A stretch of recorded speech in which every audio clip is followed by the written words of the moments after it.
நேர்களே, இன்றைக்கு நாம பேச போறது தமிழ்நாட்டுடைய அண்ணாமலையினுடைய வந்து பரப்புரையில் ஏற்பட்டிருக்கக்கூடிய தாக்கம் என்ன. இதுல ஒரு விஷயம் நமக்கு பார்க்கிறோம். தமிழ்நாட்டுடைய அரசியலை தொடர்ந்து பார்க்கிற போது எல்லோரும் திமுகவை திரும்ப திரும்ப அடித்துக் கொண்டே இருப்பது என்ன விளைவுகளை, what kind of the consequences will happen, என்ன இது கண்டிப்பா நடக்கும், எது நடக்கும், என்ன நடக்கும், இதுதான் நடக்கும், இப்படி ஒரே குழப்பம். ஏன்னா திமுகவையே திருப்பி திருப்பி எல்லோரும் தாக்குகிறீர்கள். ஓடு ஓடு ஓடு ஓடு ஓடு, வேட்டைக்காரன் வருகிறான். இது தமிழ்நாடு முதலமைச்சருடைய விஷயம். நேற்று அண்ணாமலை கூட அதே மாதிரி திராவிட முன்னேற்ற கழகத்தினுடைய அரசியலை மட்டும்தான் அவர் திருப்பி திருப்பி திருப்பி திருப்பி தாக்கிக்கிட்டே இருக்கார்.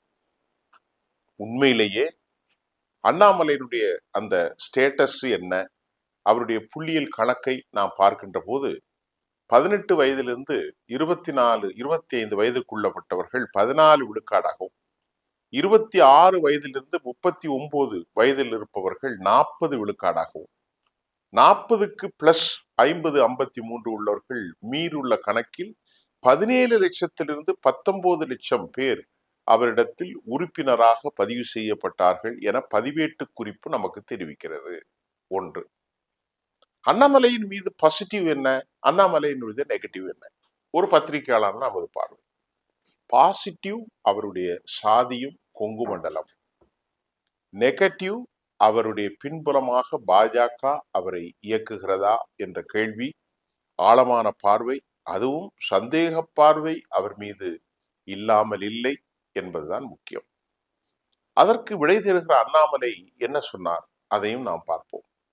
அண்ணாமலை நேற்று தான் வழங்கிய செவியினுடைய அவர் ஒரு கருத்தை சொன்னார். நான் ஒரு இந்து, நான் ஒரு இந்திய தேசியத்தை விரும்பக்கூடிய ஒரு தேசியவாதி. ஆனால் எனக்கு நெற்றியில் போடுகிற அந்த பட்டையோ அல்லது எனது இந்து மத நம்பிக்கையோ எனது வீட்டோடு முடிந்துகிறது. நான் வீட்டை விட்டு வெளியே வருகிற போது, நல்லா புரிந்து கொள்ளுங்கள், நான் வீட்டை விட்டு வெளியே வருகிற போது இந்து என்கின்ற அடையாளத்தை எல்லாம் வீட்டோடு வைத்துவிட்டு நான் அனைவருக்குமான ஒரு ஆளாகத்தான் உங்கள் முன் நிற்பேன், இந்த அண்ணாமலை நிற்பான் என்று சொல்லுகிறார். சரி, இதுக்கான கேள்விக்கு இரண்டாவது சேருவோம். அடுத்து, இந்த ஆர்கனைசேஷன் வி த லீடர்ஸ், இந்த ஆர்கனைசேஷனுடைய இம்பாக்ட் அல்டிமேட்டம் என்ன அப்படின்னு நம்ம பார்த்தா, அவர் என்ன சொல்றாங்க அப்படின்னு பார்த்தா, பதவிக்கு வருவது ஆட்சிக்கு வருவது அல்லங்க, அது மட்டும் நமக்கு நோக்கம் அல்ல. மக்களுக்காக ஒரு பப்ளிக் ஓரியன்டான ஒரு ஆர்கனைசேஷன். ஆக ஆட்சிக்கு வருவது மட்டும் நமக்கு நோக்கம் அல்ல. அதிகாரத்தை சுவைப்பது, அதிகாரத்தை கைப்பற்றுவது மட்டும் நோக்கம் அல்ல என்றும் திரு அண்ணாமலை அவர்கள் தெளிவுபடுத்தியிருக்கிறார். ரைட். மூன்றாவது, அவருடைய தெளிவில் திராவிட முன்னேற்ற கழகத்தை அவர் தாக்கி இருக்கிறார். வழக்கம் போல் நீண்ட நெடிய பட்டியலை திமுகவின் மீது குறைகளை சொல்லியே வளர்க்கப்பட்ட அல்லது அவர் உருவாக்கப்பட்ட திரு அண்ணாமலை தற்போதும் தான் திமுகவுக்கு வைரி, எதிரி என்பதையும், ஊழல் பாலிடிக்ஸுக்கு எதிரானவன் என்பதையும், குடும்ப அரசியலுக்கு எதிரானவன் என்பதையும் மீண்டும் மீண்டும் அவர் வலியுறுத்த தவறவில்லை என்பதை நாம் பார்க்க முடிகின்றது. இன்னொரு விவகாரம் என்னவென்றால், தற்போது இருக்கக்கூடிய ஓடு ஓடு வேட்டைக்காரன் என்று இன்னும் சினிமாத்தனமான ஒரு அரசியலில் ஈடுபட்டு கொண்டிருக்கக்கூடிய தமிழக முதல்வர் திரு சி ஜோசப் விஜய் அவருடைய அந்த நடவடிக்கை குறித்து திரு அண்ணாமலை கூறுகின்ற போது, சற்று காலதாமதம் வேண்டும், சிறு சிறு பிள்ளைகள் எல்லாம் இப்பொழுது முதற் தரப்பில் வந்திருக்கிறார்கள், அவர்களுக்கு அனுபவம் வேண்டும் என்று குறிப்பிட்ட திரு அண்ணாமலை, அதற்காக நாம் இப்போது குறை சொல்வதற்கு ஒன்றும் இல்லை என்பதையும், ஜென்சி தலைமுறைகளுடைய எழுச்சி குறித்தும், ஒரு எஸ்கலேஷன் ஆஃப் வார் என்று சொல்ற மாதிரி இந்த துல்லிய எழுச்சி, புதிய பரிணாமம், தமிழ் மக்களின் பார்வை ஜென்சி என்பதை அவர் ஒப்புக்கொண்டு, என்னுடைய இந்த கூட்டத்தில் இந்த கூட்டத்தில் பெரும்பான்மையானவர்கள் ஜென்சிக்களாகவும் இந்த நிகழ்ச்சியை தொகுத்து வழங்கியவரும் ஒரு ஜென்சி தலைமுறை தான் என்பதையும் சொல்ல தவறவில்லை திரு அண்ணாமலை. ஆனால் எனக்கு என்ன புரியவில்லை என்றால், ஏதோ விஜய் மட்டும்தான் தமிழ்நாட்டிற்காகவே ஒரு தேர்ந்தெடுக்கப்பட்டவர் போன்றும், இனி தமிழ்நாட்டுடைய அரசியல் களமே இளைய தலைமுறைகளை வைத்து தான் முடிவு செய்ய வேண்டும் என்பது போலும், மூத்த தலைமுறைகள் எல்லாம் செத்து போனார்கள் என்பது போலும் மாய பிம்பம் கட்டமைக்கப்பட்டிருக்கிறதோ என்பதுதான் உண்மை. 58 மாதங்கள் இன்னும் இருக்கிறது. 2 மாதங்களில் விமர்சனங்களை அவர் பெற்றிருக்கிறார், நன்மையும் செய்திருக்கிறார். எஞ்சிய காலங்கள் அவருக்கு சாத்தியமாக அமையுமா என்பதை நாம் பொறுக்குவது முன்பு அண்ணாமலை சொல்கிறார், 31ஆம் ஆண்டு இந்த ஆட்சி மாறும் என்கின்றார். எந்த ஆட்சி? விஜயுடைய ஆட்சி வரும் 31வது ஆண்டு 2031 நிச்சயமாக அவர் பதவியிறக்கம் செய்யப்படுவார் என்பதையும் அண்ணாமலை சொல்லுகிறார். நீங்கள் சொன்னீர்களே, அண்ணாமலைக்கான பாசிட்டிவ் என்ன?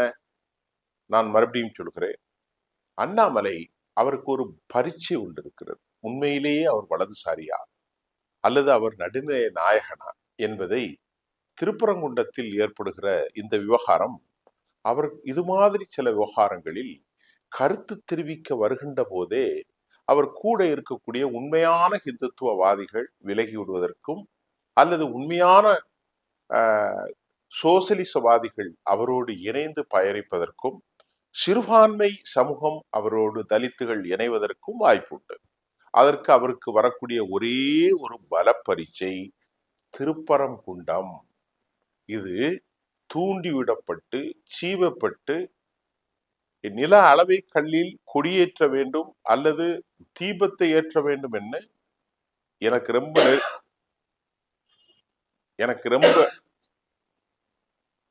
ரொம்ப நெருக்கமான நண்பர் ராம ரவிக்குமார் பத்தி வைத்த இந்த தீயூட்டுதல், இந்த எரிகம்பம் தற்போது பாராளுமன்றத்தில் விவாதிப்படக்கூடிய அளவுக்கு இந்துத்துவவாதிகள் கொண்டு சென்று விட்டார்கள். அதாவது பாரம்பரியம், எரிப்பு, வசூதி, கோயில் வழிபாடு என்பதை விட உண்மையிலேயே ஒரு நல்ல கான்செப்ட் என்னன்னா, சமூகங்களுக்குள்ள ஒரு இணைப்பு தான்.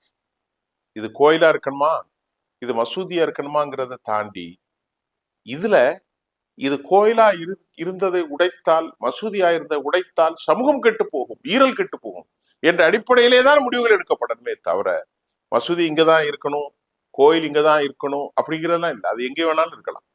அப்படித்தான் நீங்க சொன்னீங்க. அப்படி இருக்கின்ற போது அண்ணாமலைக்கான பலப்பரிசை தான் ஒரு ஹிந்துத்துவவாதி இல்லை என்பதையும், தான் ஒரு ஹிந்து பக்தன் என்பதையும், தான் ஒரு தேசியவாதி என்பதையும் சொல்லி கொண்டிருக்கிற அண்ணாமலை, திருப்பரங்குன்ற விவகாரத்தில் அவர் எடுக்கிற முடிவுகள் அவரை பற்றிய பிம்பத்தை தமிழ் சமூகத்திற்கு அழகாக படம் போட்டு காட்டிவிடும். அதற்கு பிறகுதான் அண்ணாமலை யார் என்பது தெரியும். இறுதியாக ஒரு செய்தி, அவருக்கான வாய்ப்பு என்ன? அவருக்கு பெரிய வாய்ப்புகள் ஒன்றும் இருப்பதில்லை. ஆகவே அவர் ஒன்றும் இல்லாமலும் போய்விடப் போவதில்லை. காரணம், கொங்கு மண்டலத்தின் ராஜாவாக வருவதற்கு அவருக்கு அதிக வாய்ப்பு இருக்கிறது. காரணம், அவருடைய வயது, அவருடைய கல்வி தகுதி, அவருடைய பேச்சாற்றல். அவர் கொங்கு கவுண்டர் சமூகத்தை சார்ந்தவர், குப்புசாமி கவுண்டருடைய மகன், 41 வயது இளைஞர், ஒரு IPS அதிகாரி, கன்னட சிங்கம், ஆங்கிலம், தமிழ் போன்ற மொழிகளை சரணமாக பேசக்கூடியவர். ஆகவே கிழட்டு சிங்கங்களாகவும் ஊழல் சிங்கங்களாகவும் மாறி இருக்கிறார்கள் எடப்பாடி பழனிசாமி, SP வேலுமணி, செந்தில் பாலாஜி திமுகவில். இப்படி எல்லோருமே வானதி சீனிவாசன் போன்ற கொங்கு அடையாளங்களுக்கு முன்னால் அவர்களுக்கு போடுகிற இலக்கை விட இவர் சற்று கூடலாம் அல்லது குறையலாம். இருந்தாலும் இவருக்கு கொங்கு மண்டலத்தில் வாய்ப்புகள் இருக்கிறது. இது அவருக்கான பிளஸ் பாயிண்ட். மற்றபடி இந்த 17 லட்சத்தில் எத்தனை லட்சத்தை கூட்டி கழிச்சு பார்க்க வேண்டும்? இதில் வாக்குகளாக கன்வெர்ட் ஆகுமா? இவர் கட்சி ஆரம்பிக்கின்ற போது இவருடைய பரப்புரைகள் என்ன? இவருடைய தேசியவாத கருத்துக்கள் என்ன?